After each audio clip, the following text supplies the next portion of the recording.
The Russian bear roared, a sound that echoed through the corridors of power and across the vast expanse of Eastern Europe.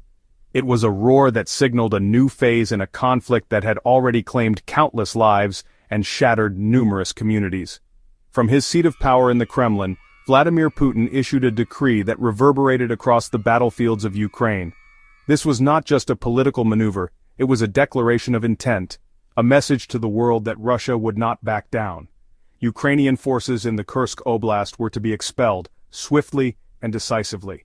The order was clear, and the Russian military machine began to move with a precision that left no room for doubt. No quarter would be given. The battlefield was to be a place of relentless aggression, where mercy was a luxury no one could afford. The stakes were too high, and the consequences of failure too dire. This was not merely a military order, it was a statement of intent.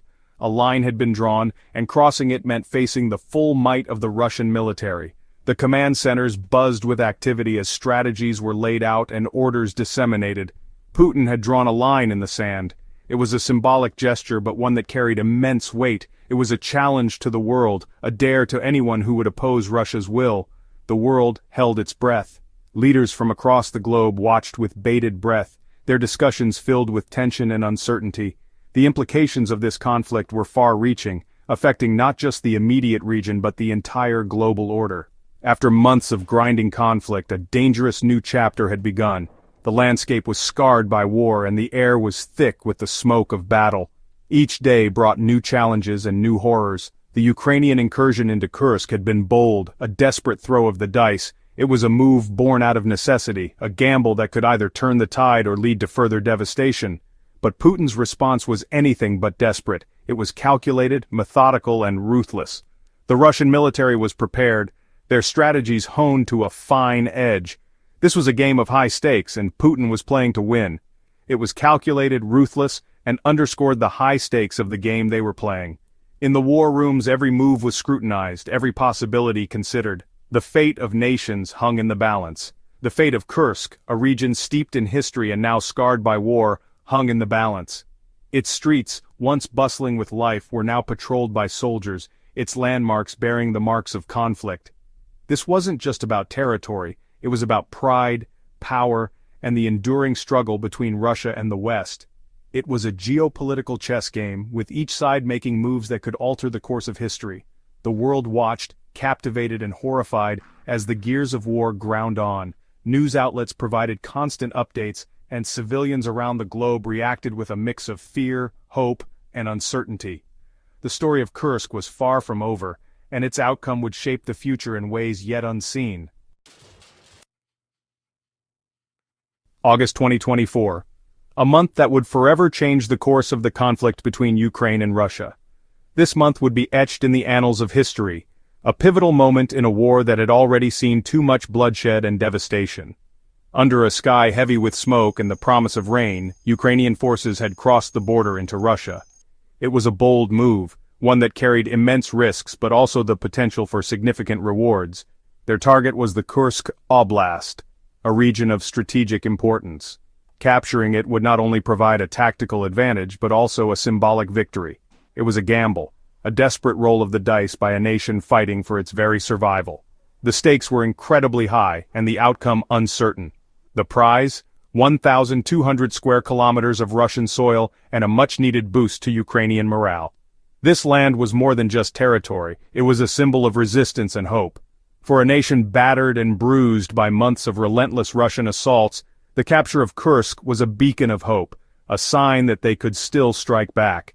It was a moment of triumph in a sea of despair. The operation, audacious in its conception and execution, caught the Russians off guard. The element of surprise was crucial, and the Ukrainian forces executed it flawlessly. It was a much-needed victory for Ukraine, a defiant message to Putin that his grip on power was not absolute. The world watched as Ukraine stood tall, defying the odds. But the victory was short-lived. The euphoria of the moment quickly gave way to the harsh realities of war. The Russian bear, wounded but far from defeated, was about to unleash its fury. The counterattack was swift and brutal, a stark reminder that the conflict was far from over. The response was swift and brutal. Putin, his pride stung by the Ukrainian incursion, unleashed the full might of the Russian military. Tanks rumbled across the border, their guns blazing. Jets screamed overhead, painting the sky with fire. The counteroffensive had begun. At the heart of this maelstrom was a man transformed. Gone was the calculated, icy demeanor that had defined Putin for decades. In its place was a cold fury, a determination to crush the Ukrainian resistance and teach them a lesson they would never forget. Putin's orders were clear: retake every inch of lost territory, show no mercy. The message was as much for his own people as it was for the Ukrainians. He would tolerate no dissent, no questioning of his authority. The Russian bear had been poked, and it was now out for blood. The town of Sudzha, once a sleepy backwater, became the focal point of the conflict. For the Ukrainians it was a strategic prize, a foothold in Russian territory. For the Russians it was a symbol of their wounded pride, a town they were determined to reclaim. The battle for Sudzha was brutal, a close-quarters fight for every street, every building. Tanks dueled in the streets, their shells reducing buildings to rubble. The air was thick with the acrid smell of cordite and the stench of death. After days of fierce fighting, the Russians finally prevailed. Sudzha, battered and broken, was back under their control. It was a turning point in the conflict, a sign that the Russian military, despite early setbacks, was still a force to be reckoned with. Section 5. On the ground in Kursk. The world watched in horror as images of the fighting in Kursk flashed across television screens. The human cost of Putin's iron fist was impossible to ignore. Homes were reduced to rubble, families torn apart. The lucky ones fled, becoming refugees in their own country. The unlucky ones remained, trapped in a nightmare not of their making. Amidst the chaos and carnage, a small glimmer of hope emerged. An American delegation, led by the steely-eyed Steve Witkoff, was dispatched to Moscow. Their mission to broker a ceasefire, to stop the bloodshed before it spiraled even further out of control. The eyes of the world were now on Moscow. Could diplomacy succeed where diplomacy had so often failed, or was this just another futile attempt to reason with a man who seemed intent on bending the world to his will? Section 6. The stakes of negotiation. The atmosphere in Moscow was as thick as the cigarette smoke that permeated every corridor of power. Witkoff, a seasoned diplomat known for his ability to navigate the treacherous waters of international relations, knew the stakes were higher than ever before. He carried with him a proposed ceasefire agreement, a fragile olive branch offered by a world desperate for peace. But hope was a fragile thing, easily crushed beneath the weight of history and mistrust. Putin's terms were non-negotiable: a complete withdrawal of Ukrainian forces from Kursk and the recognition of Russian sovereignty over the disputed territories. Failure to comply, he warned, would have devastating consequences. The world held its breath. Section 7. A race against time. As Witkoff shuttled between the Kremlin and the U.S. Embassy, the fighting in Kursk raged on. Each passing hour brought fresh reports of casualties, of towns and villages reduced to rubble. The clock was ticking, and the world watched with bated breath. International pressure on Putin was mounting. President Trump, in a rare moment of statesmanship, warned of crippling financial sanctions if Russia failed to agree to the ceasefire. The European Union echoed these sentiments, threatening to isolate Russia both economically and diplomatically. But Putin, a master strategist with a keen understanding of geopolitics, seemed unfazed by the threats. He was playing a high-stakes game of chicken, and he was determined to be the last man standing. Section 8. The world watches and waits. As the sun began its final descent, casting long shadows across Moscow's iconic skyline, the world waited with bated breath for news from the Kremlin. Would reason prevail, or would the world be plunged into a new era of conflict, one where the rules of engagement were unclear and the stakes terrifyingly high? The silence from the Kremlin was deafening. Rumors swirled through the corridors of power, each more outlandish than the last. Had a deal been struck? Or had the talks collapsed, pushing the world closer to the brink? In newsrooms around the world, journalists hunched over their computers, fingers poised over keyboards, ready to relay the news that would shape the destiny of nations. The world held its breath, suspended between hope and despair. Section 9.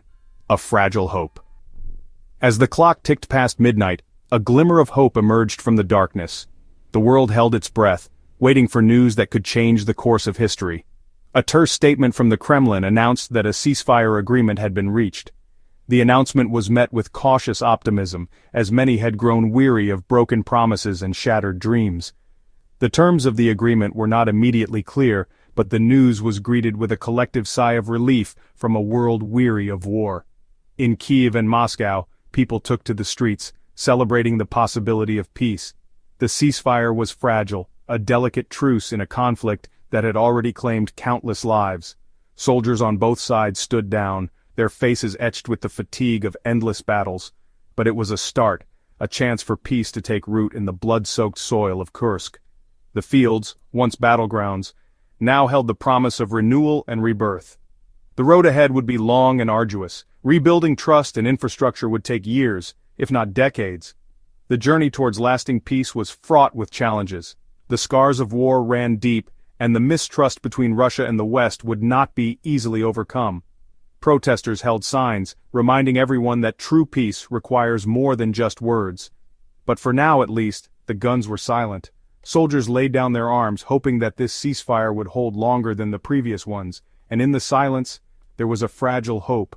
A hope that perhaps, just perhaps, humanity had learned from its mistakes. As the sun rose over the peaceful landscape, people dared to dream of a future free from the shadows of war.